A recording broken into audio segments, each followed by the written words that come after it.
Сәлеметсіздер ме? Бүгін біз сіздермен Білімленд платформасында мұғалім өз сабағын қалай сабақ кестесіне қосады деген сұраққа жауап береміз. Ол үшін сабақ кестесіндегі сабақ бөлімінің жоғарғы жағындағы сабақты қосу батырмасын басамыз. Ол жерде өзімізге керек сыныпты таңдаймыз. Пәнді таңдаймыз. Сабақ түрін таңдаймыз. Білімленд сабағы, БЖБ, ТЖБ, қарапайым сабақ, интерактивті сабақ. Бізге керегі қарапайым сабақ.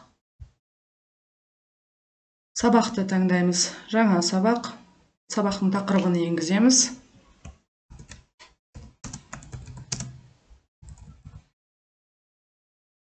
Сақтау батырмасын басамыз.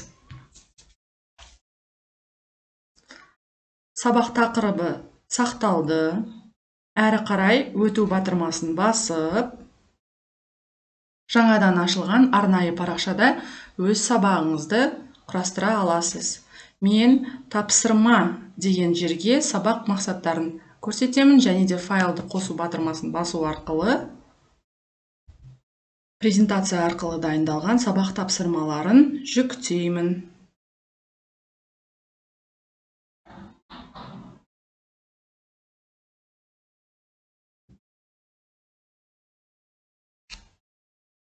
Жіберу батырмасын басамын. Біз сабақ кестесіне жаңа сабақты қостық.